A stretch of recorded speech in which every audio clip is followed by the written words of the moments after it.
Esto es La Entrevista con Raúl Valladares.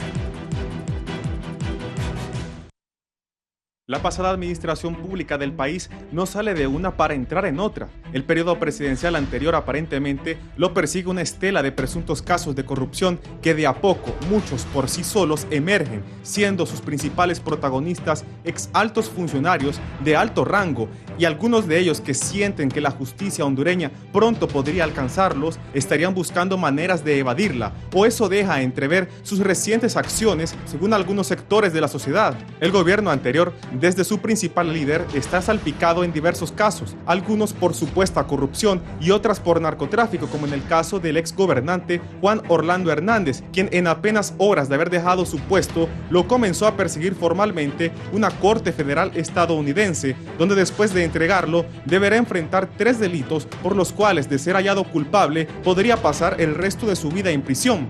Tomando en cuenta lo anterior, muchos expertos cuestionan que si la cabeza está implicada en un caso serio, ¿qué se puede esperar del resto de sus allegados? Y la respuesta ya la estaría dando uno de sus más cercanos ex colaboradores, a quien vinculan en presuntos casos de corrupción.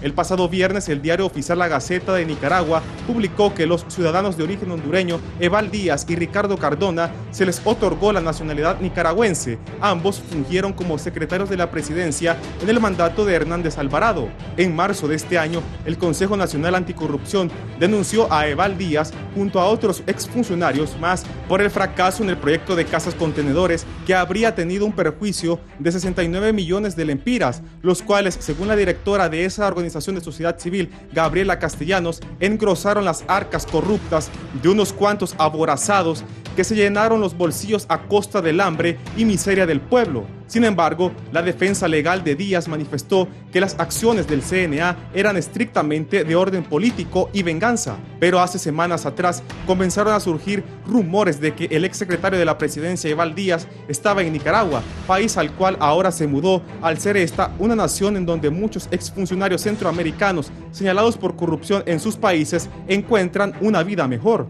Díaz, Lupián y Cardona López se unen a los expresidentes salvadoreños Mauricio Funes y Salvador Sánchez Serén, a quienes los acusan de peculado, enriquecimiento ilícito y malversación, así como de lavado de dinero, respectivamente. Si bien no existe una orden concreta de las autoridades hondureñas en contra de Eval Díaz, según analistas, su actuar trae muchas sospechas de que en la administración pasada existirían otros supuestos casos de corrupción, flagelo que tiene a Honduras de rodillas ante el crimen organizado y posicionándola como la segunda nación más pobre del hemisferio occidental. Pero la instalación de una comisión internacional para combatir este delito trae esperanzas a un país al que cada 4 años prometen acabar con las fiestas de los malhechores de cuello blanco, y sin embargo, el compromiso adquirido queda en el olvido.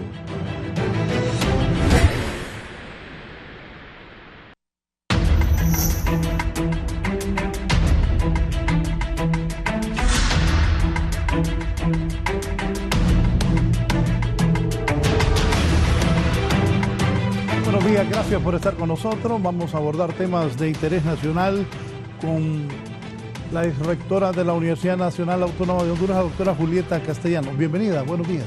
Muy buenos días, muy buenos días. Gracias por la invitación. Saludos a su audiencia. No quiero desaprovechar que está ella aquí para preguntarle qué piensa luego del histórico triunfo de Gustavo Petro. Por primera vez en la historia, un partido de izquierda gana en Colombia. ¿Qué piensa de eso? Bueno, yo creo que hace ya un tiempo la democracia electoral tuvo ya su ciclo y entró en un proceso de agotamiento. Los partidos históricos a nivel de América Latina han estado saliendo derrotados, y en alguno de ellos, y aquí entra el caso de Honduras, el caso de Costa Rica, el caso de Colombia, que son de los partidos más antiguos en América Latina. Y esto tiene que ver con una tradición política muy conservadora, una democracia de las élites políticas, donde podía elegirse dentro de las mismas grupos de poder. En este sentido, desde los dos partidos históricos que se forman en América Latina son liberales y conservadores. Eso fue en toda la región porque se venía de la tradición colonial, que era el grupo, digamos, conservador, y de la tradición liberal que se alimenta de la Revolución Francesa. Entonces esta fue la dicotomía por casi 100 años. Entonces estamos viendo como una ruptura que se empieza a dar desde ya ratos, y en Colombia pasa lo mismo. Creo que hubo muchos esfuerzos desde los años 70 de que nuevos grupos políticos accedieran al poder. Sin embargo, fueron muy reprimidos, golpes militares, la represión campesina, obrera, digamos gremial, y esto inclusive fue postergando el cambio, a tal grado que hoy creo que la última década fue muy, muy importante, y las revueltas que hubo el año 2018, 2019, en la región, que sacudieron mucho, están teniendo estos resultados. En Chile gana Boric, y hubo unas protestas realmente muy fuertes en Chile.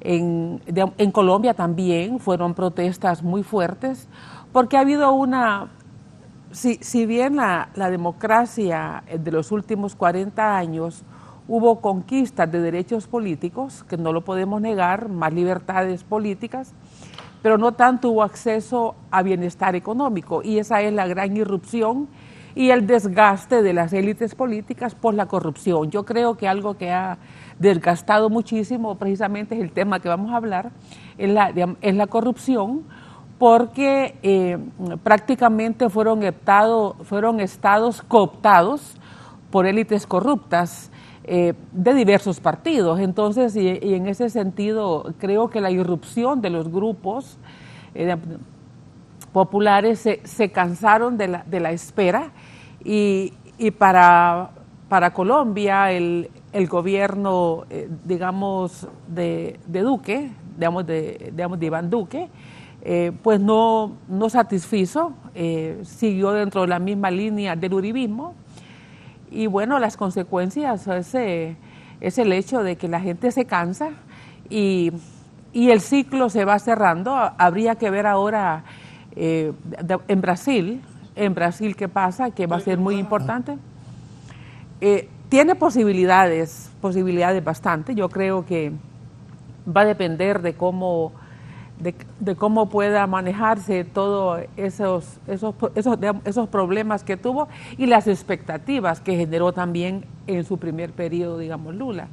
Así que estaba viendo un mapa ahora de América Latina, de todos los gobiernos de la tendencia de centro-izquierda. Nicaragua, México, Colombia, Honduras, Brasil, pues si gana Lula, Venezuela, Chile, El Salvador. Bueno, no es exactamente, ¿verdad? Es un híbrido, pero uno ve también tendencias de izquierda, digamos, diferente. Una cosa es la izquierda, donde prácticamente tenemos gobiernos que caminan hacia unos sistemas denominados en el lenguaje de la ciencia política las democracias, y también tenemos izquierdas en países con una institucionalidad mucho más fuerte. Habría que ver el caso de Chile. Por lo general, estas nuevas izquierdas no les gustan los parlamentos, no les gusta las Cortes Supremas de Justicia, porque son liderazgos caudillistas.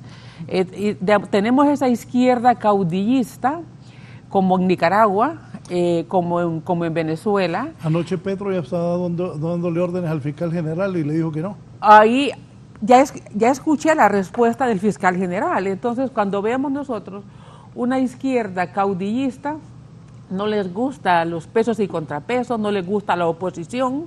Entonces, estas izquierdas como la nicaragüense bueno, que todavía se sigue llamando izquierda, aunque muchos no lo reconocemos como tal, son dictaduras de izquierda, ese es el nombre, no hay otro nombre. El caso de Venezuela es una dictadura donde para mantenerse en el poder terminan con la oposición, cooptan los poderes, digamos, del Estado, no les gustan los parlamentos, no les gusta la Corte Suprema de Justicia, no les gustan las fiscalías, sino que quieren tener el control absoluto, y eso viene mucho de la tendencia estalinista.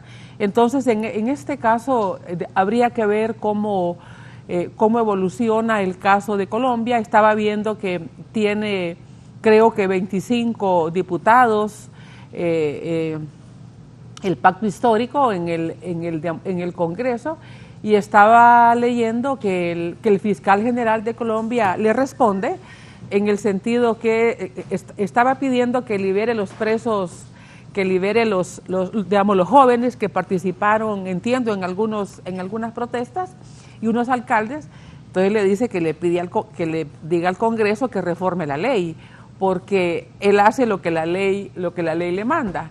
Entonces, creo que ya esto va a empezar a generar esa crispación que a veces se da cuando los presidentes creen que desde el Ejecutivo pueden dar instrucciones a todos y que todos tienen que obedecerlo. Eso no es democracia. Yo creo que la izquierda tiene un déficit también alto de democracia que se ha visto cuando gobiernan.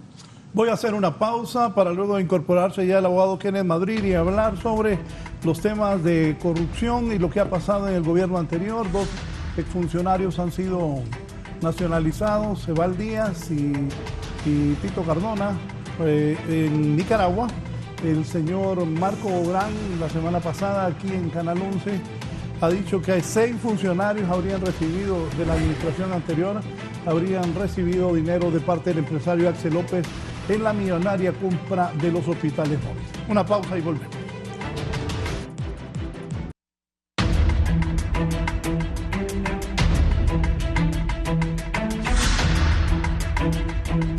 Saludamos al abogado Kenneth Madrid, que nos acompaña esta mañana también, abogado.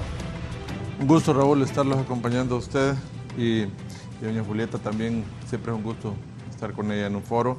Y bueno, hablando de todos estos temas tan importantes para el país. ¿Cómo calificar el pasado gobierno en cuanto al combate contra la corrupción, doctora?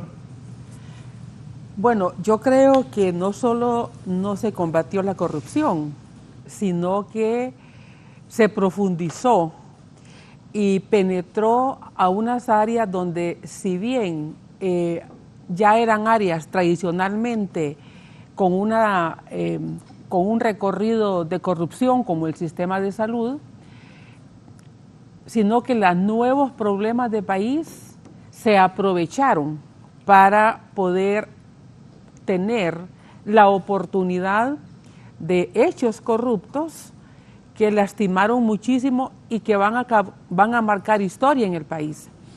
El sistema de salud pública siempre ha sido un sistema muy corrompido.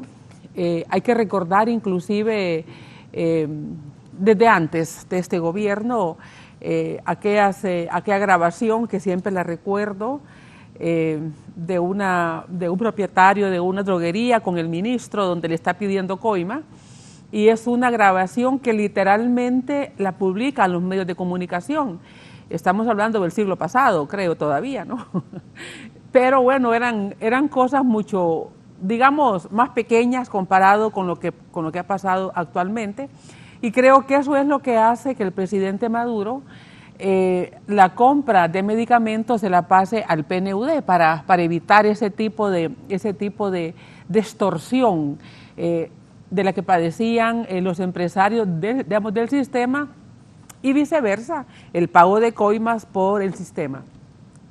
El caso en salud que explota de una manera descomunal fue el tema del seguro social. Creo que eso fue 2013, y al final del gobierno del presidente Lobo, y el último caso que va a estar en la memoria y en el tema de país por muchísimos años más es el tema de los hospitales móviles.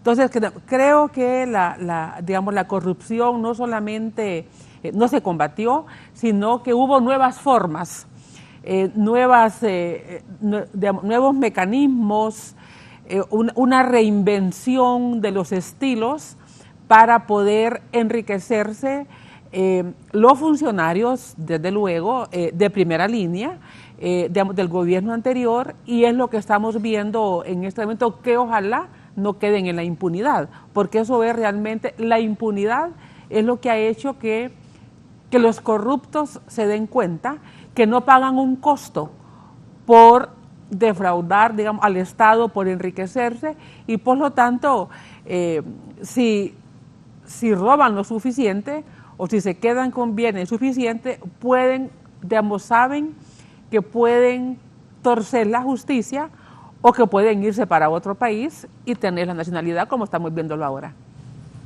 Que esa es una nueva modalidad de impunidad. Sí, yo creo que ahí coincidimos, porque en el gobierno pasado no solo no hubo acciones de combate efectivo, acordemos que no continuó la MASI. Fue un golpe fuerte para el combate a la corrupción en el país, y además de eso, toda esa gran cantidad de reformas legislativas que se hicieron, que vinieron a obstaculizar la persecución penal pública, creo que fue una muestra clara de que no había ningún interés en luchar contra la corrupción. Entonces, y que ese tipo de acciones son los que llegaron ahora a este nivel, a poner a Honduras en un índice de percepción de la corrupción terrible, ¿verdad? Estamos entre lo peor de América Latina, no combatimos absolutamente nada, y por eso es que el tema de Sisi creció abundantemente, ¿verdad?, en el país. Fue un tema que todos ahora estamos esperando algo que venga a fortalecer. Pero mire, aquí, Raúl, no solo se hicieron acciones encaminadas a no combatir la corrupción, o sea, se agudizó el problema en el país, se agudizó. Yo creo que la muestra de la pandemia fue una situación en la cual se desbordó el tema. Mire, el tema de la delincuencia no convencional, que es obviamente la gran corrupción, está mutando constantemente, ¿verdad? Y ellos mutaron, buscaron otras formas de poder hacerlo, pero ya no son los mismos tiempos de antes, ese es el problema, ¿verdad? Antes no había globalización, antes no había tecnología, antes no se podía dar cuenta qué hacía el gobierno en el entorno. Hoy no se puede, ¿verdad? Hoy prácticamente todo sale a luz, todo sale a conocimiento de la población, y creo que ahí fue donde la sociedad, esta gran política de a veces tener datos, es lo que viene a significar un gran resultado. Aparte, mire, ya también sociedad civil ha tomado un papel fundamental, que no debería ser ese papel el de sociedad civil, el pasar pendiente de cómo se ejecutan cada uno de los fondos del gobierno, pero a falta de no tener una política de transparencia, creo que es uno de los controles que se ejercen desde el otro sector de la sociedad, y ha mostrado obviamente que la mayor parte de denuncias de la corrupción que sucedió en los gobiernos anteriores fue producto de la denuncia ciudadana, a efecto de que se procediera a investigar cada una de las acciones que se realizan. Y obviamente ahora, Raúl, esperamos que ese tipo de acciones, aún estamos en espera de que se reviertan, porque fueron promesas de campaña. Yo creo que lo que dice el abogado Madrid es muy preciso, o sea, en el sentido que la clase política, en la medida que miraba que había investigaciones, desde el Congreso estaba bloqueando esas investigaciones. Cuando los diputados con la MASIC se ven investigados, entonces, digamos, legislan para dar más tiempo al Tribunal Superior de Cuentas, años creo que les estaban dando, para ellos dar sus informes. Entonces, mientras a la acción administrativa le prolongan los tiempos, y todos sabemos que el Tribunal Superior de Cuentas no tiene recursos, no le ponen recursos para que investigue. Para el caso, nosotros en la universidad, cuando pedíamos una auditoría, la institución tiene que darle los recursos al Tribunal Superior de Cuentas. El tribunal debe ser independiente de sus recursos y poder disponer sin que la institución sea la que le coloque los fondos. Entonces, en ese sentido, las otras leyes que el Congreso, todas fueron para bloquear la investigación. Y yo creo que el Partido Nacional, por eso, en parte por eso, pierde las elecciones, porque uno dice, ¿hasta dónde van a llegar? Cuando cada paso más que había en investigaciones para los diputados o para otros sectores políticos, ellos la bloqueaban con leyes que frenaban esa investigación. Así que, y esas son las leyes que el Congreso todavía no ha terminado de derogar. Y entonces, si no las termina de derogar, ponemos en duda si en realidad están interesados en que venga la CICIG y en que se combata la corrupción. Sí, el viernes a eso de las 9 de la mañana me llamó el señor Marco Bográn, que está detenido en el 1er Batallón de Infantería. Él ahí me dijo de que él no había tomado un lempira de los hospitales móviles y que 6 funcionarios del gobierno anterior habían recibido dinero de Axel López y que las autoridades tenían que dar esos nombres porque los conocían. Poquito más tarde se anunció que Valdías, exministro de la Presidencia, y el exsecretario privado Ricardo Cardona habían sido nacionalizados como ciudadanos nicaragüenses. ¿Criterios de esos dos temas? Bueno, yo creo que el señor Bográn tuvo tiempo en el juicio para decir todo lo que sabía, decirlo en el canal correspondiente, que era en su juicio. Ya hay una sentencia, y ya lo que diga, pues no sé realmente en qué momento procesal, si puede hacerlo o no.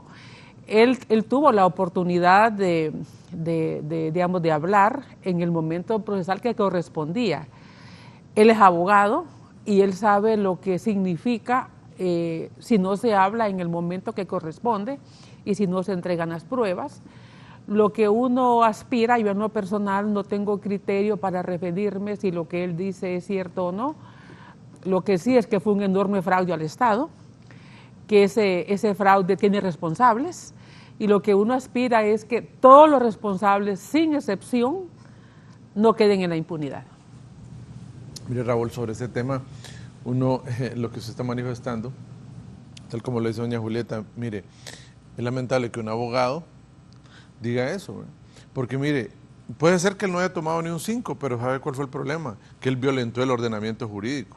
Él no observó las normas de contratación, que incluso no se regía por la ley de contratación del Estado, se regía por las normas que habían aprobado para compras de Invesache. Aún eso... Le agrego, él dijo él, que a él lo autorizó el presidente Juan Orlando Hernández y su Consejo de Ministros. No, es que ese es un error. Por eso le digo, me lamento que él como abogado diga esas cosas, porque la institucionalidad debe respetarse el ordenamiento jurídico, no importa de dónde vengan las órdenes. Usted no está obligado a obedecer órdenes ilegales. El 321 de la Constitución le dice que los funcionarios no tienen más responsabilidades que lo que expresamente le otorgan las leyes, no su superior.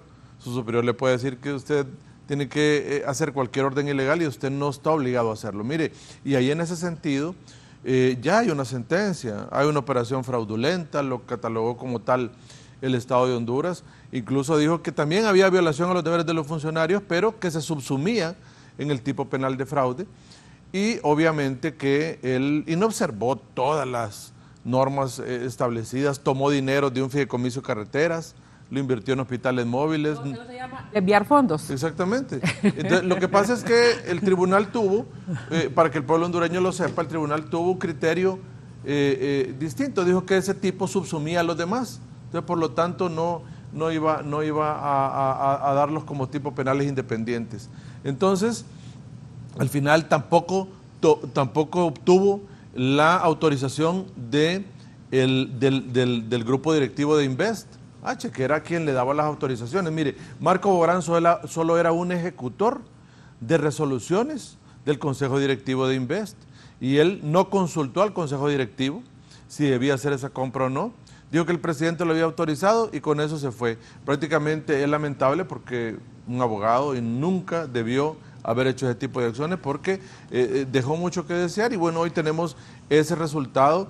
Y si él dice que no agarró ni un lempira, pues Pues hombre, él sabrá y tuvo su oportunidad. Mire, el Código Procesal Penal permite usted colaborar eficazmente, el criterio de oportunidad, artículo 28, numeral 5, permite que usted colabore eficazmente, porque esa era una criminalidad organizada, era un grupo donde ahí habían más de 3 personas que vinieron a tener colusión para delinquir. Entonces, ¿qué pasa?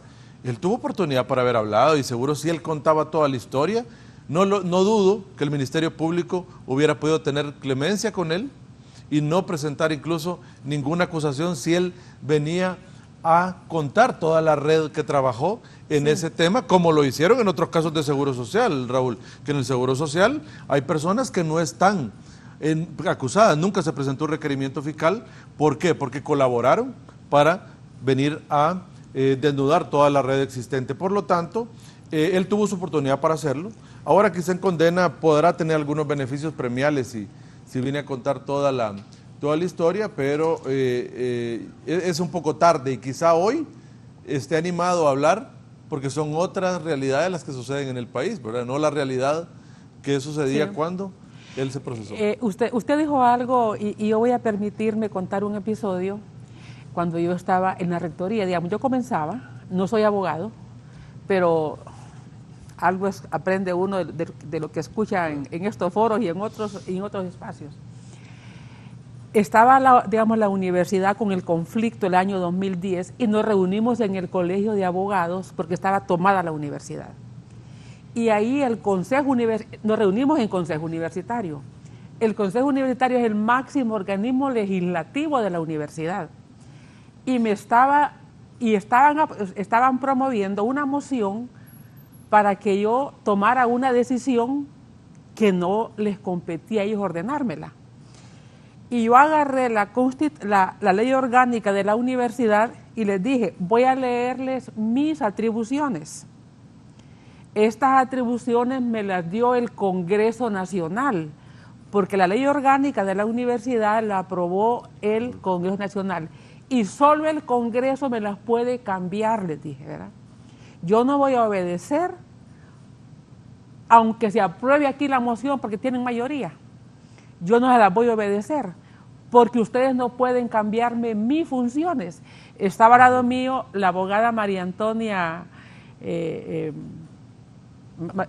digamos, decana del Navarro, sí, digamos, decana, y me dijo, usted tiene toda la razón. Porque aunque sea el máximo organismo, y eso que les quede de elección a estos jóvenes que hay, ni la presidenta, ni el coordinador del partido, ni el Congreso, puede uno, digamos, acatar una orden que es ilegal. Mire, hasta ahí terminó la moción y quien la estaba impulsando eran los sectores que estaban en contra de la reforma. Digamos, el que representaba la Facultad de Medicina, de la parte docente y otros más, que me querían quitar atribuciones. No, le digo, ustedes no me las pueden quitar. Porque quien me las dio fue el Congreso Nacional, como al rector de la universidad, no a mí, al rector o rectora de la universidad, y solo él las puede cambiar. Digamos, a veces los altos funcionarios les gusta nombrar gente sin experiencia. Muchachos bien jóvenes los llenan de ideas que pueden hacer todo, los elevan a la categoría de superfuncionarios y creen que todo lo pueden hacer. Y las consecuencias son las que hoy están pagando algunos. Y ojalá que no hayan otros que empiecen a recorrer ese camino. Porque a nadie se le puede obedecer una orden que sea ilegal. Y eso realmente hay que tenerlo claro. Y bueno, lo ordenó el presidente y el Consejo de Ministros. No tenían atribuciones ellos para dar esa orden, porque el único que puede modificar el presupuesto en el país es el Congreso Nacional. Si una institución tiene fondos para unos proyectos, no puede el Consejo de Ministros cambiar eso, no puede un Consejo de Ministros. Dice don Julio Navarro, ratifico las palabras de la rectora, fui testigo. Sí, es cierto, les dije, no pueden, ustedes no pueden cambiarme mis atribuciones y no los puede cambiar ningún funcionario. Entonces, lo que hizo Marco Bográn, que mueve dinero de carreteras para los hospitales, Eso no lo podía hacer Consejo de Ministros. Solo el Congreso Nacional puede modificar presupuesto. Cualquier funcionario que ordene presupuestos que están para unos proyectos y que los mueva a otros sin autorización del Congreso, comete delito.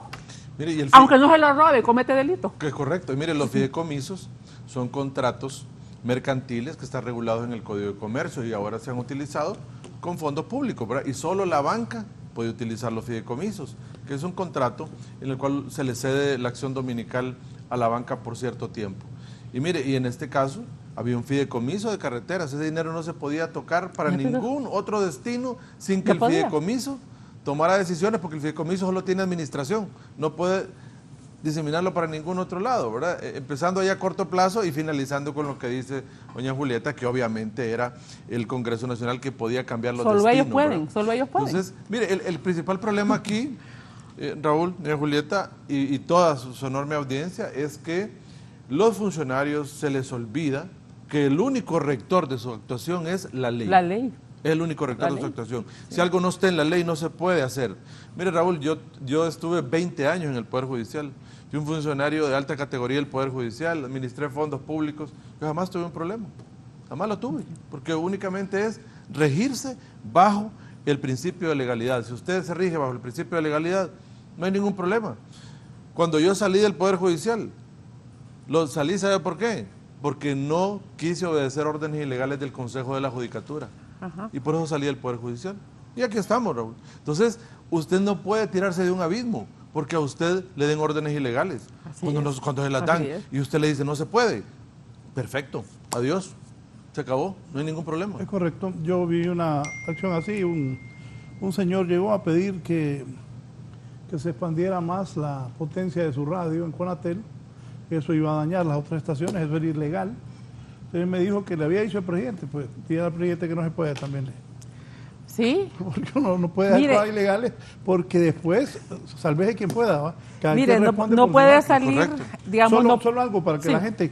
Raúl, buenos días, saludos a todos ustedes y en especial a la rectora Castellano. De acuerdo con ella, el hecho de que allegados al gobierno anterior desde el 2020 ya estaban tramitando su exilio y residencia legal en el exterior, nos deja más claro que fuimos burlados por un grupo de cachurocos que abusaron de su poder y de la confianza que algunos de nosotros depositamos en ellos. Ese tema de los hospitales móviles fue la gota que rebasó el vaso y enriquecerse en una pandemia no tiene perdón de Dios. Marco Bográn es un tonto útil que, conociendo las leyes, colaboró con este fraude sin precedentes.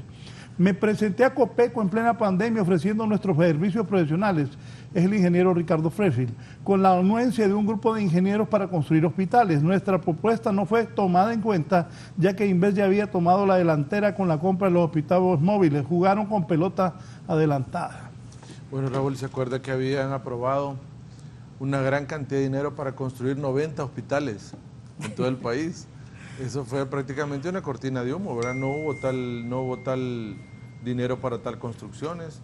Y era tan fácil, en todo ese tiempo que estuvieron los hospitales móviles, era tan fácil durante un año haber mejorado la red hospitalaria del país, haber mejorado esos centros de salud con médico y odontólogo que existen en todo el país, haberle hecho esos triajes adicionales y haber podido en la pandemia mejorado increíblemente la atención en todo el país y quizá no hubiese podido haber la cantidad de personas que murieron en el país si hubiera habido esa atención primaria y necesaria que se ocupaba.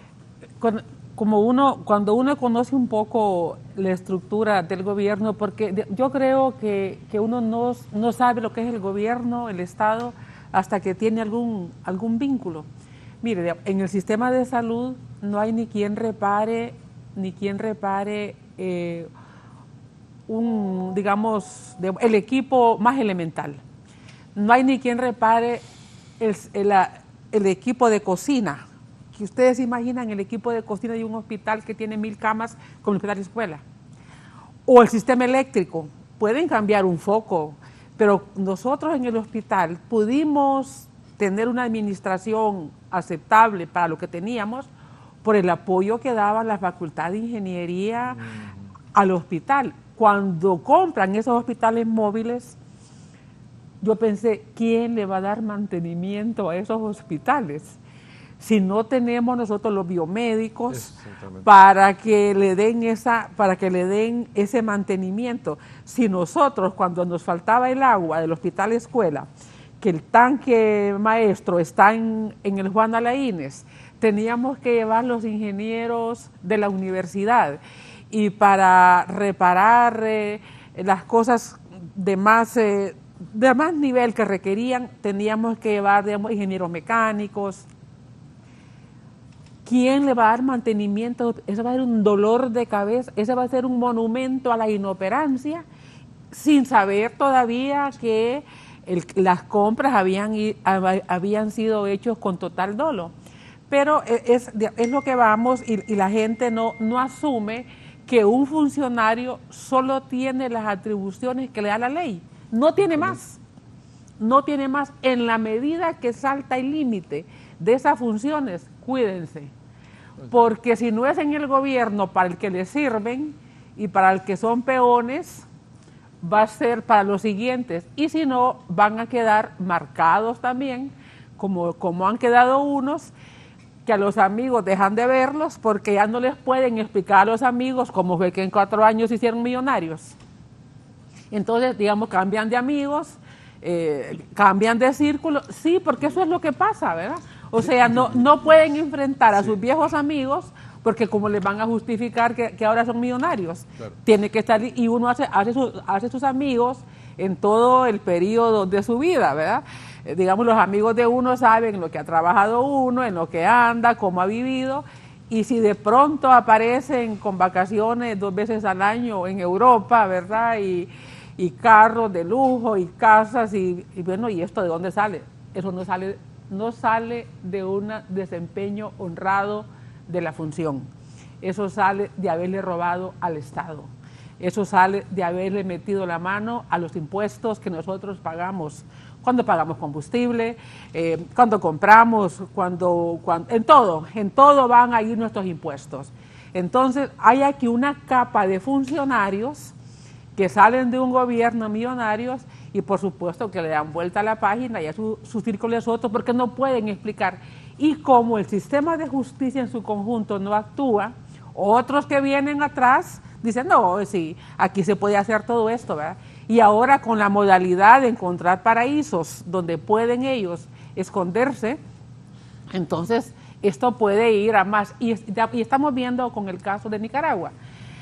Cuando los expresidentes de El Salvador buscan asilo, porque además en el caso de ellos es asilo y nacionalidad, le dan las 2 cosas, y quien califica el asilo es el país receptor.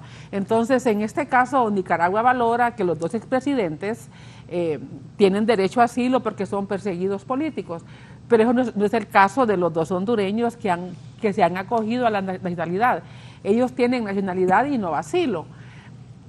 Y vemos que son composiciones ideológicas diferentes. Entonces, lo que vemos que Nicaragua no es un patrón ideológico lo que está haciendo, lo que está provocando el accionar de Nicaragua. Son otras motivaciones que no me corresponde a mí decir cuáles son, porque tampoco las sé. Pero no es el tema ideológico, no son las simpatías ideológicas lo que hace que el país se esté convirtiendo en un paraíso para personas que están evadiendo la justicia o que ellos suponen que van a ser perseguidos por la justicia, digamos, en algún momento. Lo que yo también me he puesto a pensar, cómo lo va a valorar el gobierno de Honduras, esa acción de Nicaragua, cuando hemos visto que la presidenta inclusive no va a la cumbre de Los Ángeles porque dice que tienen que estar todos. Entonces, ¿en qué van a estar todos y en qué no van a estar todos? Entonces, yo creo que eso va a ser importante verlo, cómo Nicaragua está tomando esa ruta, con qué objetivo, cuál va a ser el papel en combate a la corrupción en Centroamérica, si eso no...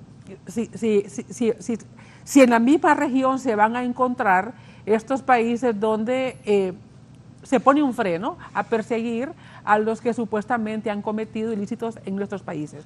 Y eso debería ser un pacto entre presidentes, ¿verdad? De forma de una política exterior, cómo van a trabajar en ese punto. Y es complicado, y escuchaba un poco ayer y decía, ¿qué puede hacer Honduras en este caso? ¿Qué puede hacer? ¿Cómo se puede ver el punto en el que estas personas, bueno, tienen una denuncia en el país, pero no tienen un requerimiento fiscal todavía?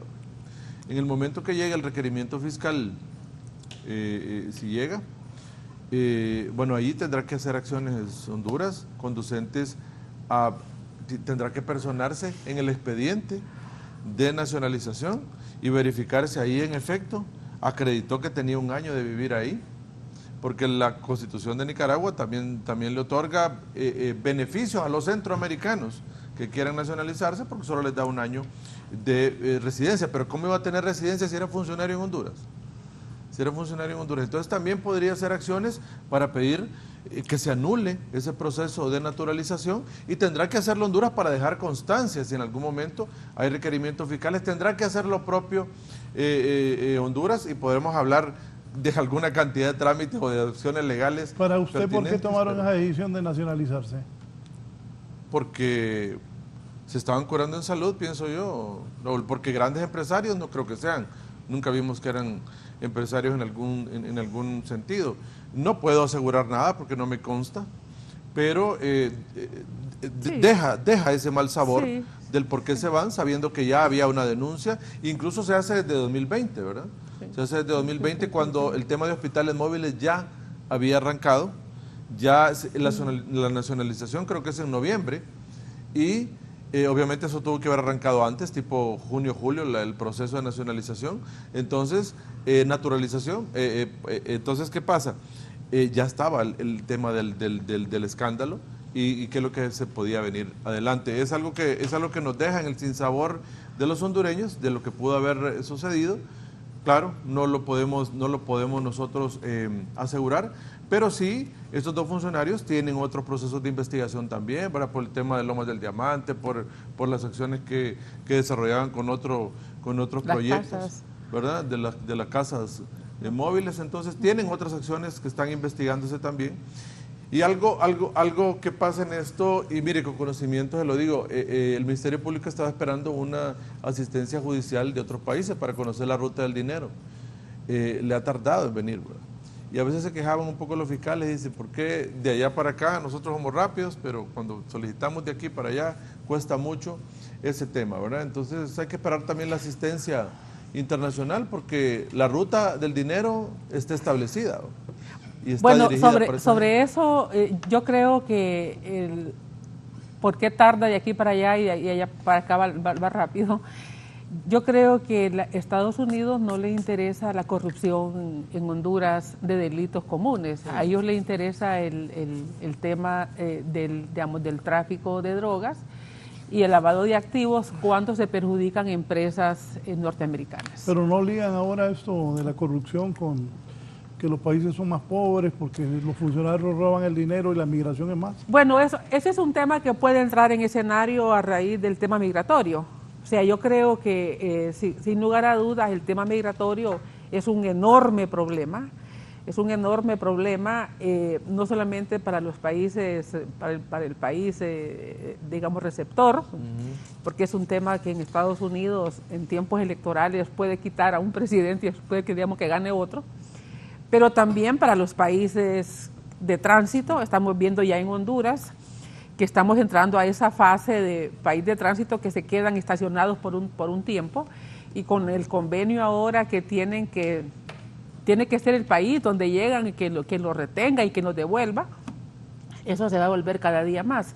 Y ahora, dicho sea de paso, no entendemos por qué la presidenta no ha sancionado el decreto de la amnistía migratoria, y más bien le están cobrando $40 más a los migrantes en tránsito. Es uno de los temas que no tienen una lógica, una explicación, por lo menos para quienes lo vemos desde fuera, estos temas.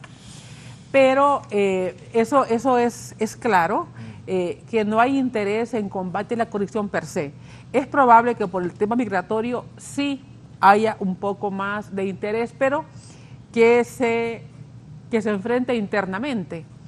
Estados Unidos no va a pedir extradición de nadie porque es corrupto en Honduras, a menos que le perjudique los intereses de una empresa de Estados Unidos, como vimos el caso del expresidente Callejas, que fue el hecho, ¿no? Entonces, en ese sentido, ahí es donde uno no hay que poner las expectativas. Y yo creo que lo más trágico para nosotros los hondureños es estar eligiendo personas que luego se convierten en un problema para el país. O sea, porque la clase política en mucho y en su mayoría, en realidad es un grupo es una cleptocracia prácticamente la que tenemos en el país, ¿verdad? Y le decía eso, Raúl, porque incluso ha sido queja del Ministerio Público, ¿verdad? Veíamos a Yuri, Yuri Mora, el vocero del Ministerio Público, quejándose, aduciendo ese tema, ¿verdad? Que ha tardado la asistencia judicial y que no ha llegado, y eso es determinante para ellos. Pero mire, yo creo que ahora con todo lo que ha sucedido...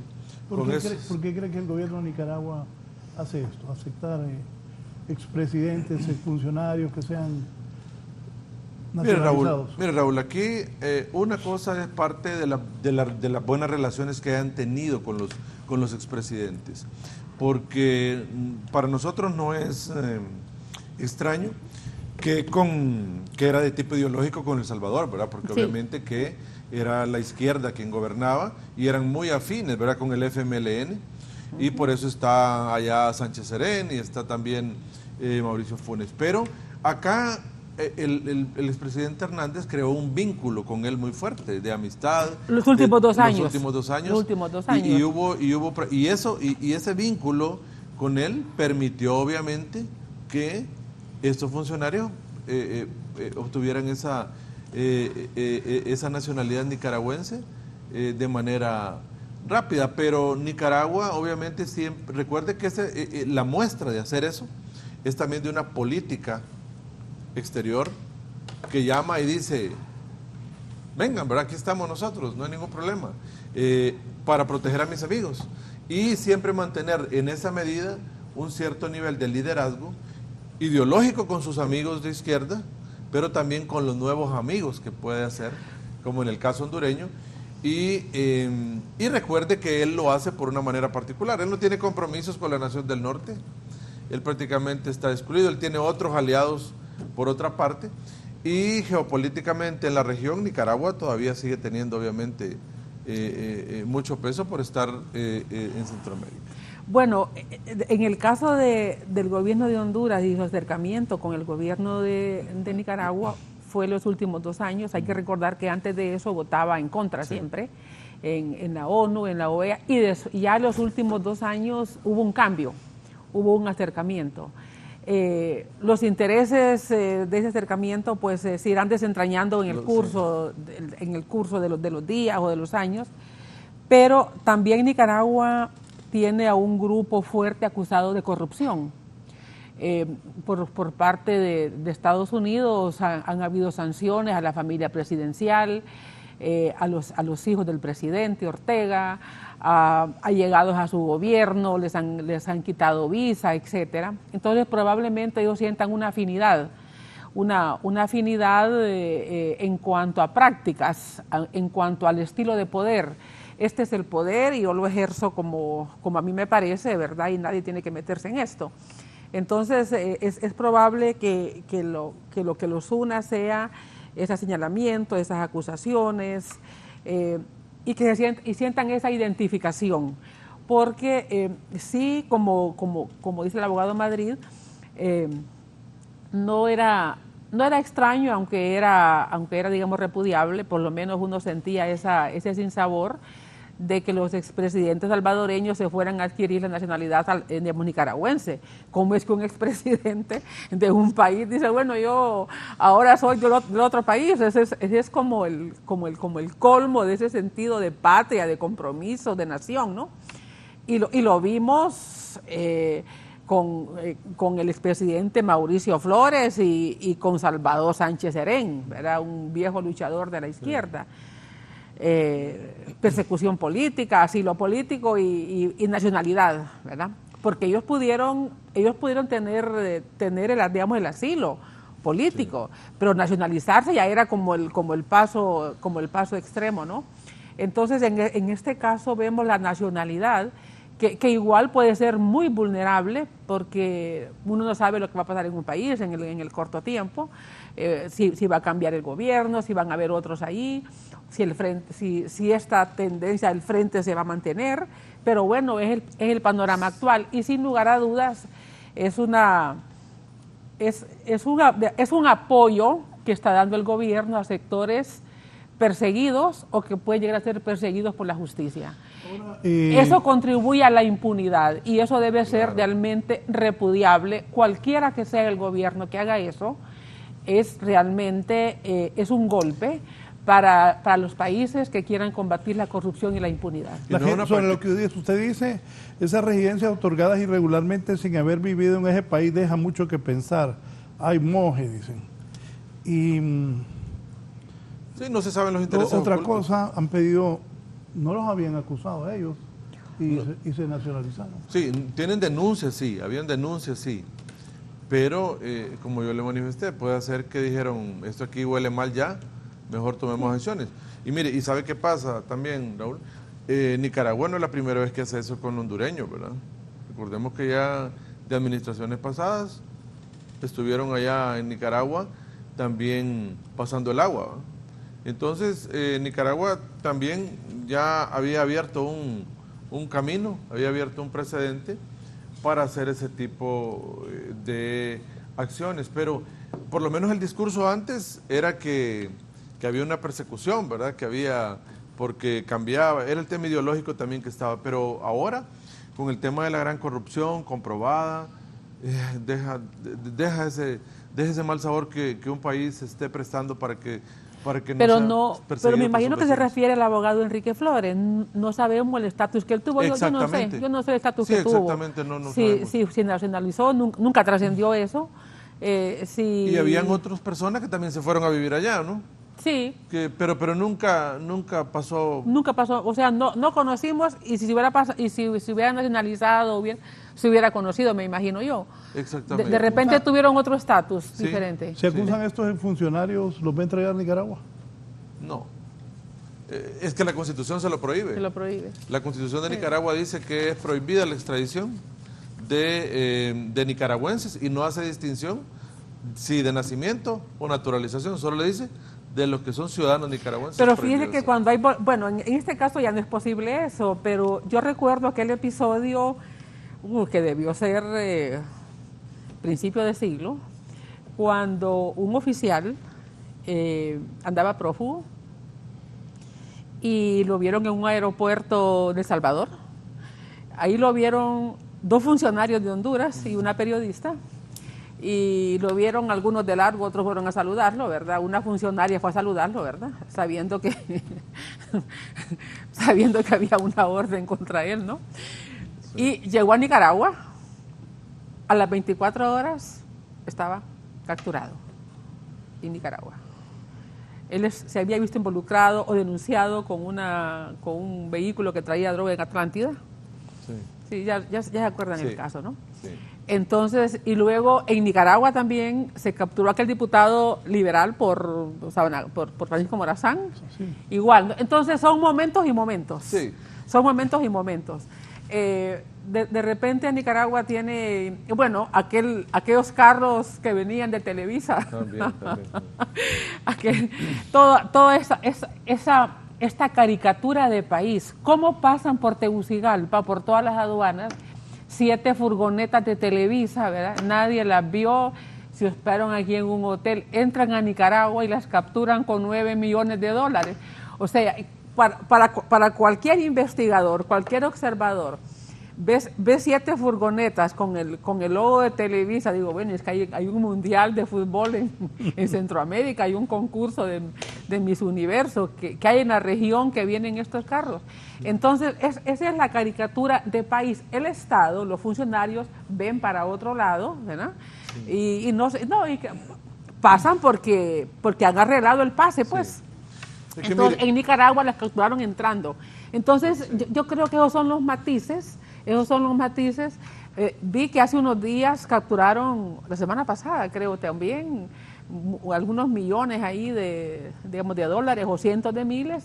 Entonces, ¿para qué es efectivo y en qué no y en qué colabora? Esas son las entretelones que hay del poder, ¿no? Es que acá puede haber requerimiento fiscal para estos personajes, puede haber librar la orden de captura y pueden hacer alerta roja internacional para que Interpol los capture. El problema es que si son capturados en Nicaragua, entonces ahí van a estar capturados ahí, pero usted tiene que detonar la orden, tiene que detonar el proceso de extradición para poder traerlos, ¿verdad? Y repatriarlos. Y ahí es donde ya no los van a entregar porque les van a decir que son ciudadanos nicaragüenses y que no pueden salir de Nicaragua.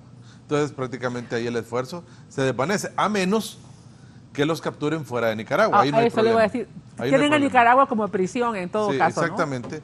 ¿No? Pueden salir de Nicaragua porque si ellos salen de Nicaragua... Y hay una sí, orden internacional sí, y la acatan. Ahí sí, ahí los capturan y obviamente como... ahí no necesitan proceso de extradición. O sea, donde si los el capturen, país quiere, Sí. porque en el caso de Honduras vino el expresidente Correa y Ecuador protestó porque no lo capturaron. Exactamente. Estando fuera de Suecia. Entonces, estas son las cosas... Bueno, acuérdese que a Ramón Mata lo secuestraron los gringos. Se lo llevaron. Pero yo creo que ya eso Sí. que pasó en el Sí. 86... Fue algo irregular, ¿verdad? Sí, 88. Mire, él podrá... Fue algo irregular que no creo que se dé en este momento ya. pasar. Yo creo que ahora ya tiene ley de extradición, Sí, ¿verdad? no vuelve a pasar. Sí, eso ya no pasaría. Pero, No, pero no, cuando Correa viene Existía a el Honduras... tratado. Existía el tratado ya en el 80 ya existía el tratado de extradición, lo que pasa es que no lo aplicaron, pero se fueron por el procedimiento más fácil. El secuestro. Porque la verdad fue que lo secuestraron, independientemente de que el señor Mata ha sido condenado y todo, aquí se lo llevaron. Vinieron los gringos, se bajaron ahí en Los Ángeles y lo agarraron. Sí. Una pausa, seguimos en un momento.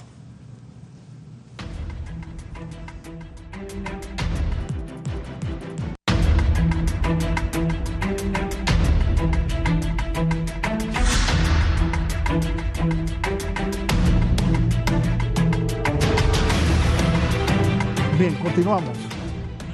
¿Cómo se debe manejar el dinero del Estado? Mire, el dinero del Estado se maneja en términos populares como un buen padre de familia, administra su casa. Todo muy bien, todo en orden. Mire, el problema es que cuando usted el dinero que tiene la administración pública bajo su dirección, mire que bien, mire cómo es la situación. Cuando usted administra fondos públicos tiene que rendir una fianza, porque el Estado con la ley orgánica, el Tribunal Superior de Cuentas le obliga a que usted tenga una fianza, es obligatorio. Ahora se requieren siempre 2 firmas para poder administrar los fondos públicos. Nunca una sola firma, es prohibido. Se requieren 2 firmas. Y mire algo elemental en esto.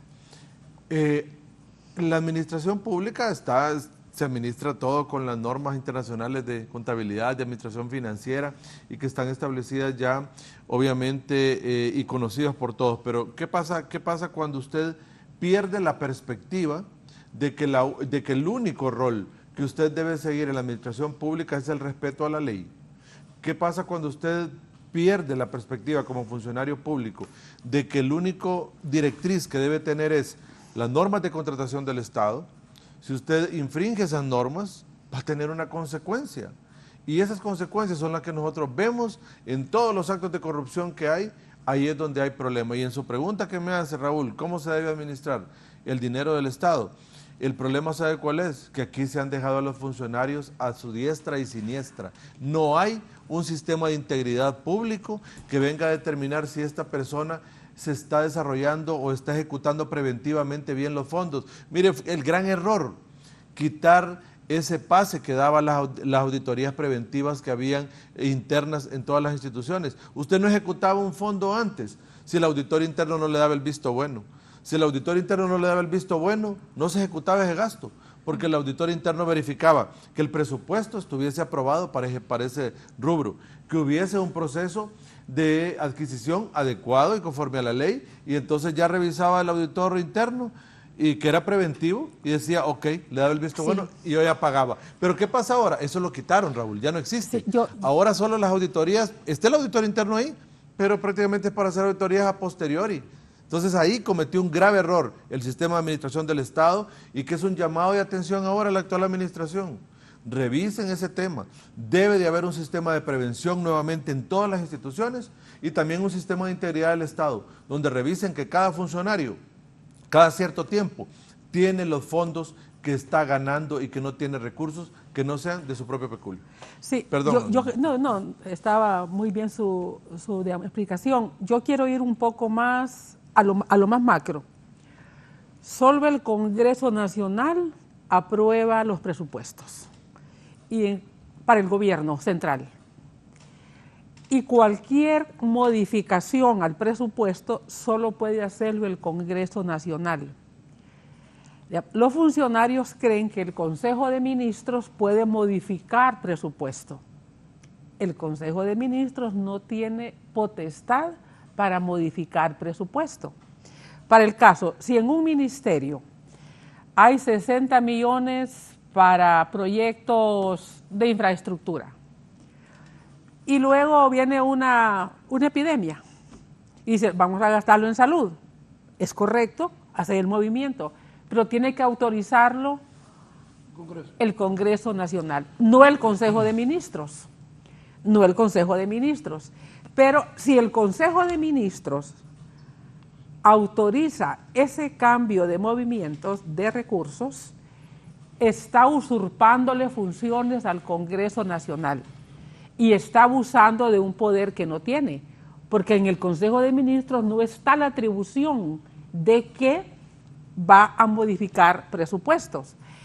Por eso es que la cuarta urna fue tan compleja, porque estaba prohibida la cuarta urna. Y yo creo que en esto con el abogado Orellana vamos a coincidir, porque yo no soy abogado ni quiero ni aspiro a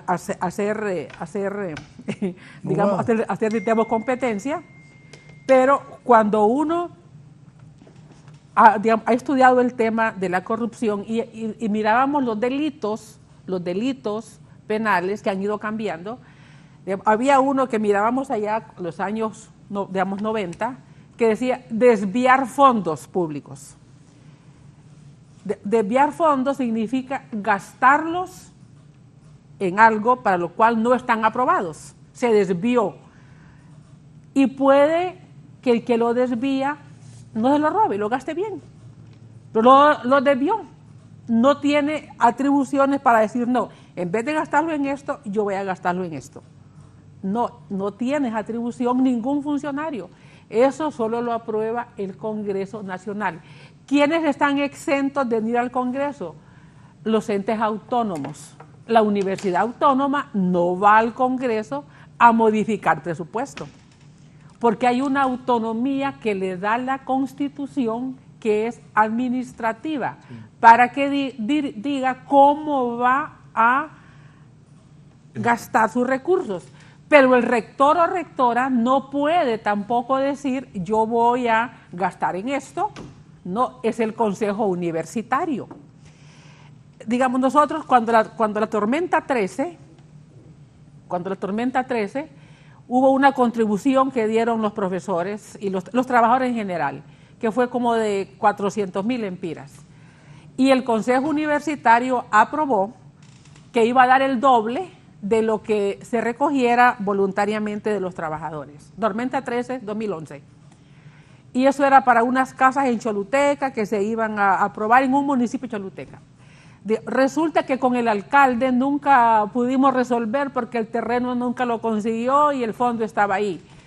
Después lo pasamos al hospital de escuela para terminar la sala de embarazo de alto riesgo. Pero yo no podía decidir que lo que el Consejo Universitario había aprobado, que era para unas casas, lo pasaba al hospital de escuela. Tuvimos que ir al Consejo Universitario, que nos autorizara que aquellos fondos que íbamos a donar para aquellas casas que se iban a hacer en aquel municipio, se pasa al hospital para terminar la sala de embarazo de alto riesgo. Porque si yo hago eso de decir, no, esto era para esto, pero lo paso para acá, pues ahí estuviera acusada en los tribunales. Entonces, eso, aunque yo no me quedara con ese dinero, yo tenía que ir al Consejo Universitario para que dijera, sí, vamos a aprobar porque es el máximo organismo. Mire, cualquier autoridad que decida por su cuenta decir, voy a gastar esto acá, aunque no se quede con él, pero si no es para eso, eso tiene un nombre penal. Tiene un nombre penal que usted lo dijo. Malversación de caudales públicos. Malversación. Entonces, por eso es que los fondos que se gastan en la cuarta urna, eso fue malversación de caudales porque no estaba aprobado. Y por eso es que el decreto de amnistía ha creado esa polémica, y más todavía la polémica cuando han sacado funcionarios que estaban acusados del periodo previo y del periodo posterior a la consulta. Entonces, mire, que no nos vengan abogados a hablar como que no sabemos nada nosotros. Por favor, si el derecho no es privativo de los que tienen el título. Nos ofenden cuando tratan de justificar, y les perdemos el respeto además, ¿verdad? Sí. Porque cuando oímos esos argumentos ahí que dicen de que no, de que está bien, no, por favor, si ahora porque se pueden hacer las cosas, van a justificar todo, esa es otra cosa, pero el costo de la duda y el costo del prestigio lo están perdiendo aquellos que tratan de argumentar cosas que no es posible justificar. Es correcto. Y así como usted dice también, es correcto, solo las instituciones que tienen esa facultad constitucional de administrar el dinero de manera autónoma pueden hacerlo. Poder Judicial, el Ministerio Público, pero obviamente por eso se manda el anteproyecto de presupuesto de ellos y se lo aprueban en los rubros en que esté establecido, y ellos obviamente dentro de esos rubros pueden hacer algunos movimientos internos, pero no destinarlo a otra cosa que no fue lo aprobado. Así es. Pero mire, es interesante estos temas, Raúl, porque tal como dice doña Julieta, mire, el gran problema aquí en el país ha sido que el poder versus la legalidad, y cuando el poder y la legalidad se enfrentan, pareciera que en el país tiene más vigencia el poder que el principio de legalidad. Así es. Y han olvidado que la legalidad es lo que rige toda norma de todo ser humano en convivencia social. Entonces, al perder, obviamente, esa perspectiva, tenemos esas consecuencias ahora que estamos viendo y que han sido tan nefastas para el país, porque nos colocan en una situación donde hemos perdido total credibilidad, incluso de varios, no solo del sistema de administración de justicia en ciertos sectores, sino también del sistema gubernamental, porque simplemente cambian actores y la corrupción continúa, ¿verdad? Y mire, yo quisiera aportar algo con lo que estaba hablando doña Julieta. Mire, Raúl, cuando hablaba del decreto de amnistía, por ejemplo, que incorporaron ahí delitos contra la administración pública. Y bueno, todos sabemos que eso no es correcto, porque la Constitución le dice que es para delitos políticos nada más, y comunes que sean derivados de esa acción política. Ahora bien, miren, los fallos judiciales uno los respeta porque es parte del respeto a la independencia de poderes y a la independencia de los jueces, pero no los comparte. Uno no los pero no respeta a quien falla. Exactamente. Uno respeta el fallo porque es parte de la independencia, ¿verdad? Y es parte de lo que hace grande un país. Pero obviamente no los comparte, y como dice doña Julieta, ¿qué pasa? Uno van a analizar y dice, ¿qué pudo haber hecho este administrador de justicia? Yo creo que aquí hay vicios de inconstitucionalidad, porque esto no puede estar acá. ¿Qué hago yo? Suspendo la resolución, lo mando para la sala constitucional a que se pronuncie y lo subo por vía de excepción para que se pronuncie como tal. Todos los jueces pudieron haber hecho eso y no pudieron haber aplicado eso al caso concreto, pudieron haberse abstenido, esperar que la sala constitucional se pronunciara para ellos entonces poder tomar una decisión al caso concreto, porque yo no creo, y lo digo con mucho respeto porque yo fui parte del Poder Judicial y respeto enormemente a los jueces, pero yo no creo que no hayan tenido el olfato de poder ver que ya habían cosas que no eran necesarias que estuvieran ahí. Hoy es 20 de junio ya del 2022. Enero, la toma de posesión fue el 27 de enero, entonces febrero, marzo, abril, mayo, junio, 4 meses y medio de gobierno. Los nuevos funcionarios que están en altos cargos y que tienen acceso a millonarios presupuestos, ¿cómo creen ustedes van a actuar en este nuevo gobierno? Mire, ¿O va a seguir el atrocinio y el derroche, y el gasto y hasta el robo? Mire, yo quiero hacer más como el enlace con el gobierno anterior. Yo creo que nosotros como ciudadanos esperamos que todos estos casos de corrupción sean investigados y que la justicia actúe. Yo creo que ha sido demasiado el daño al país, a la institucionalidad, como para que los casos queden en la impunidad. Inclusive esta gente que se fue, se sigue investigando y que los casos no se abandonen. Eso por un lado. Ojalá que queden lecciones aprendidas de esto. Pero si en la medida, si el sistema de justicia, si los diputados en el Congreso van a seguir justificando casos de corrupción como de persecución política, no avanzamos. Porque entonces vienen otros y hacen lo mismo. La esperanza de la gente que fue a votar es que iba a haber un cambio. Sí. Yo creo que esa esperanza no puede quedar frustrada. Y la esperanza no es de los diputados del Partido Nacional. La esperanza de que hubiera un cambio es de los diputados del Partido Libre y del PCH. Y de algunos diputados liberales. Sí. Esa era la esperanza. Porque los otros venían de gobernar, ya los habíamos visto cómo habían gobernado, ya los habían visto los pactos que habían hecho, ya habíamos visto, de ellos no estábamos descubriendo nada, porque ellos habían estado expuestos por 12 años gobernando. Quienes estaban por descubrirse o por descubrirlo era al PCH. Algunos diputados de Libre, que eran nuevos también, estábamos por descubrirlos, y algunos liberales que teníamos esperanza. Pero si los comportamientos van a ser de estar justificando lo que se está haciendo, entonces la esperanza del país se diluye. Ojalá que eso no pase, o que no siga pasando, y ojalá que las lecciones se aprendan. Mire, si con todo el poder que tuvieron los funcionarios en el gobierno anterior, no queda la lección de que el poder es transitorio y que el poder termina y los reflectores se apagan en cuanto se deja el cargo, ya no van a aprender. Porque no hay pérdida de poder más estrepitosa como la que han tenido los funcionarios del gobierno anterior, desde el presidente hacia abajo. Si no aprenden que el poder es temporal, si no aprenden que los cargos son temporales con esta lección, ya no va a haber cuándo. Y ojalá que no sigan jugando a que no, ahí vamos a ver cómo nos defendemos, esto no cambia, ojalá que no jueguen a eso y ojalá que el país cambie de rumbo.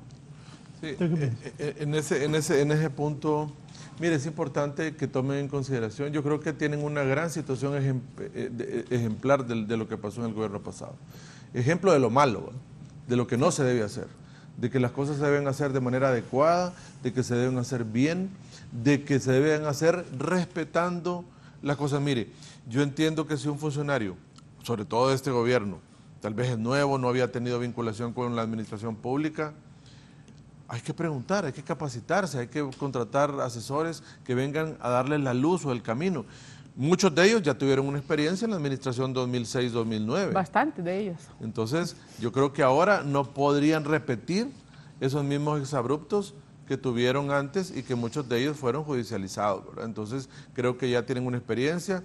Hay muchos aspectos de prevención general que pasaron, que es obviamente esos ejemplos, entonces ahora ya no pueden hacer eso. Creo que tienen una nueva oportunidad incluso para reivindicar lo que sucedió en el pasado y ahora hacer las cosas bien. Entonces creo que es una manera también de hacerlo, pero ojo con esto, yo creo que hemos visto unos 4 meses y medio en el Congreso Nacional de bastantes exabruptos, de bastante legislación emotiva, y creo que ahora en estos 4 meses y medio que llevan, creo que ahora es momento de que se sienten, que hagan una agenda legislativa ordenada, que verifiquen cuáles son los principales puntos que se prometieron al pueblo hondureño, los principales puntos críticos también que se deben abordar y que no se deben dejar para el final.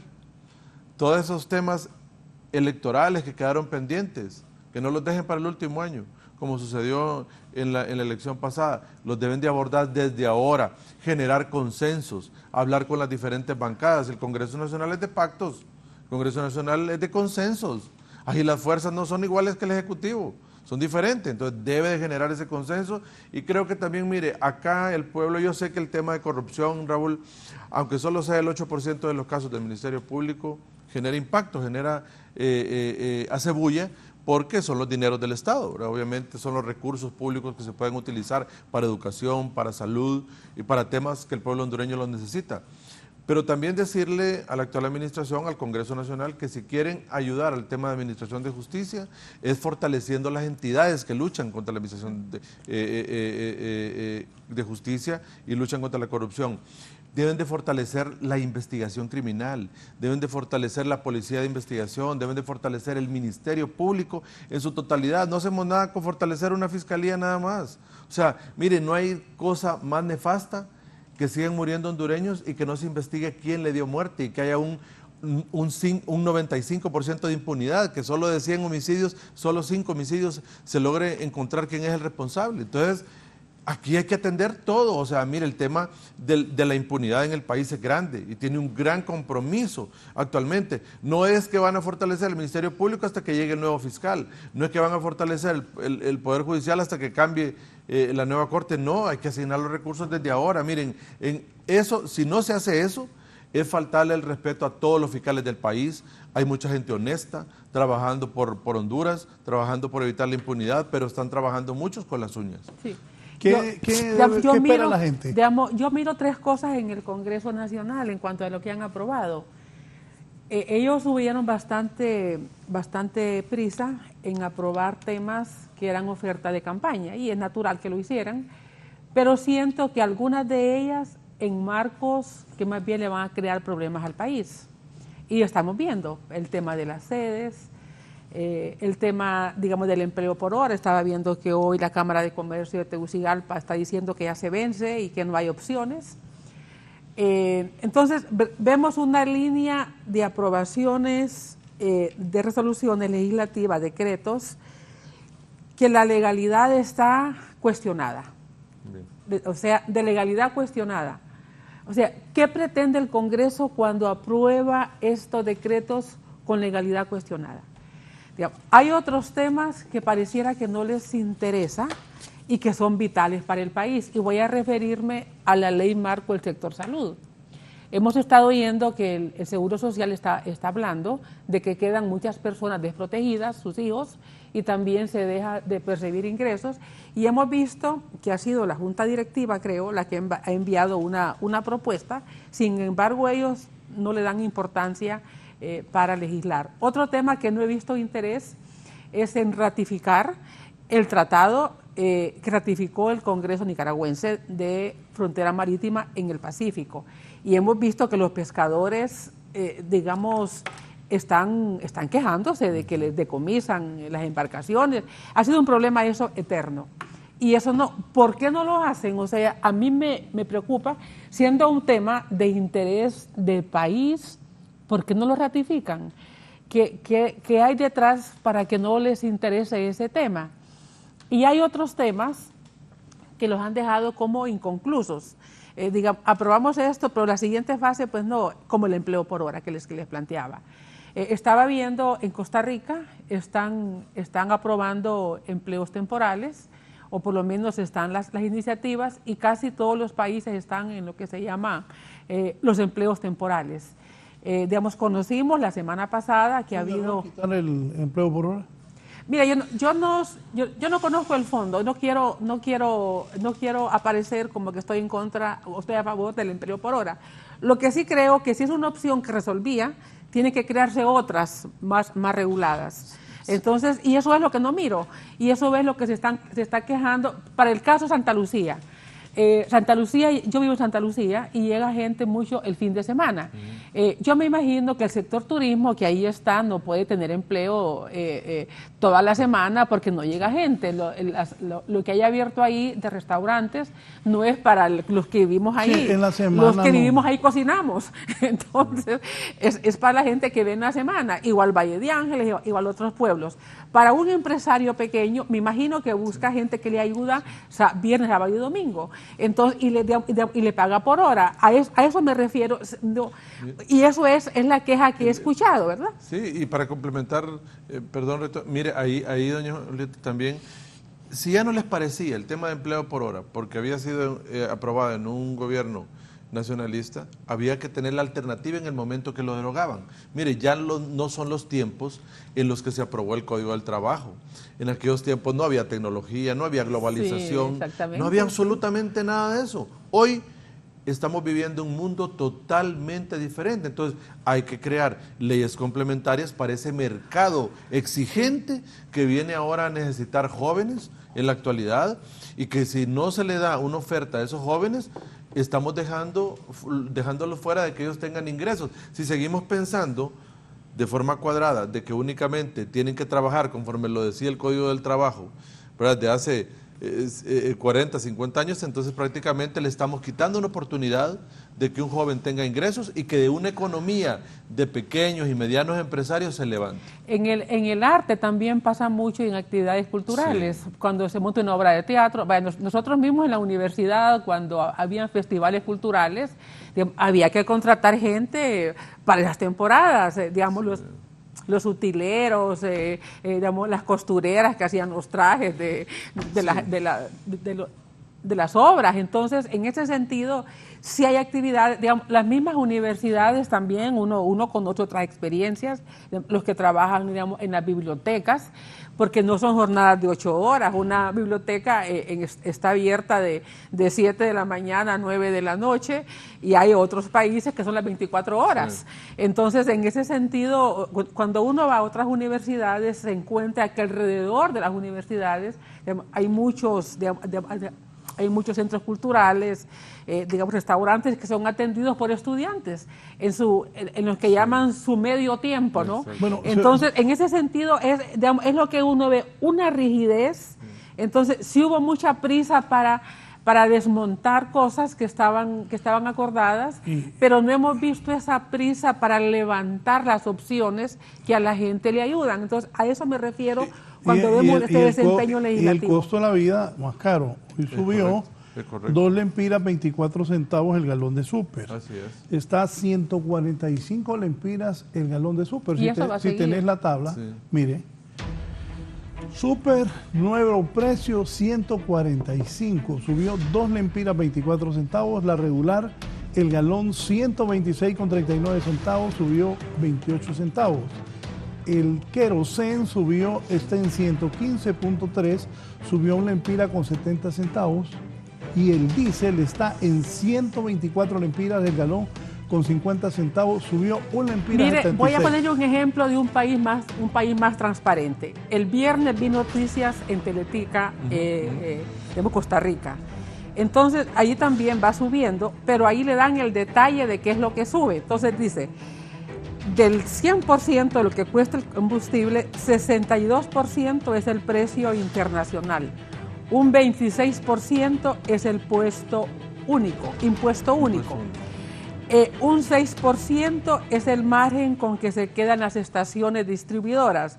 Un 5% es el margen de recope, que es la importadora, la gran importadora. Sí. Y un 1% que es el margen de pérdida de todo eso. Entonces, aquí no sabemos del 100% que pagamos cuánto es lo que paga. ¿Por qué? Porque siempre están escondiendo información. Y todos, o sea, no me refiero a este gobierno, eso ha sido histórico. Entonces aquí la gente lo que le está pidiendo al gobierno de Costa Rica es que le bajen al impuesto único que están pagando para que se reduzca, que le bajen al margen de las estaciones y que le bajen al margen de recope, que todos hagan un sacrificio, porque dice, nosotros nos estamos sacrificando pagando más, hay que sacrificarnos todos. Mire que tomé la fotografía, porque así es como se distribuye el costo, pero aquí no sabemos esto, ¿verdad? Entonces, cuando la gente tiene esta información, dice, bueno, entonces ustedes ganen 1% menos, el otro que gane 1% menos, y nosotros vamos a pagar el tanto más. Entonces, pero aquí no sabemos Aquí todo es un misterio, ¿eh? quién se está sacrificando más, sí, el consumidor directo que somos nosotros. Y las tendencias internacionales, Raúl, marcan que si todo sigue así como está, no para el conflicto, sigue todo el problema, puede llegar a 175 lempiras la gasolina super ya en el último trimestre de este año. Complicado el tema. Y mire, y por eso le decíamos que al final, mire, el gobierno actual y el Congreso Nacional deben de generar una solución para esta gente que trabaja temporalmente. Ellos dicen que les den todos los beneficios, bueno, que busquen la forma de que esta gente por hora tenga los beneficios que ellos buscan y la forma que lo hagan, pero deben de generar una propuesta ya para que puedan estos jóvenes llevar dinero. ¿Y sabe para qué ocupan ese dinero? Para estudiar. También están a medio tiempo, estudian, necesitan ese dinero y mucha gente ahorita de esos jóvenes no están estudiando porque no tienen ingresos. Mire, yo le voy a contar, cuando yo estudié en Costa Rica, nosotros hacíamos encuestas para los profesores, digamos, que hacían investigaciones. Íbamos a clases de lunes a jueves y el viernes teníamos el día para hacer otras cosas. El viernes en la mañana trabajábamos 4 horas, 6 horas, porque éramos asistentes de investigación de profesores que estaban investigando, entonces nosotros clasificábamos información, hacíamos la ficha de un libro, lo que hace un asistente cuando es estudiante. Entonces, eso a nosotros nos daba una media, digamos, un subsidio en el pago de la matrícula. Esas son las formas. O sea, esas son las formas, pero aquí no hay no hay esa creatividad o hay esa rigidez, mejor dicho. No, eso se va, ¿verdad? Pero por eso le digo, ¿y por qué? Yo al igual, yo estudié en Costa Rica, ¿verdad? Uh-huh. Yo estudié en Costa Rica y yo trabajaba como parte del proceso de investigación. Yo estudié en la Universidad Nacional Heredia. Yo en la UCR. Y tenía que hacer, y yo trabajaba mi investigación en el Tribunal de Casación Penal de Costa Rica. Y a mí, obviamente, me daban un estipendio. Yo era internacional, yo era fuera de hondureño, estaba estudiando allá, pero mi labor de investigación y de trabajo con ellos era remunerado, pero las leyes se lo permitían. Pero qué lindo esas experiencias para uno como estudiante, ¿verdad? Entonces prácticamente usted ve que al final, ¿por qué lo que en otros países es bueno, acá tiene que ser malo? Tiene que ser malo. Entonces, no, mire, lo que se tiene que buscar es la remuneración de la persona humana, porque eso lo dignifica, ¿verdad? La remuneración y usted, el trabajar, llámese a cualquier nivel, dignifica al ser humano. Entonces eso se debe buscar. Estamos por irnos. ¿Qué visualiza que viene para el país con este nuevo gobierno ya 4 meses y medio de estar en funciones? Bueno, mire, dicen que como es la víspera de la fiesta. ¿Qué fue la sonrisa? Pero no. ¿Sabe por qué, Raúl? Porque tenemos 3, 4 meses de estar diciendo varias cosas y tratar de hacer incidencia. O sea, mire, uno de buenas intenciones está lleno el mundo, ¿verdad? Y nosotros, aunque tengan buenas intenciones, ellos tienen que pasar por varias cosas. Mire, podemos hablar del legislativo y del ejecutivo muy rápidamente. Mire, el tema, uno, como yo le manifesté, deben de ordenarse y tener una agenda legislativa que dé seguridad a todo el pueblo hondureño, saber qué se va a discutir, qué se va a trabajar, pero estar ya incorporando al debate leyes que no han sido socializadas, que no han tenido la discusión oportuna y que únicamente se están apagando fuegos, es un mal presagio. No se puede trabajar de esa forma. Busquen la legalidad de la Junta Directiva del Congreso, es necesario que lo hagan. Hay vicios de origen.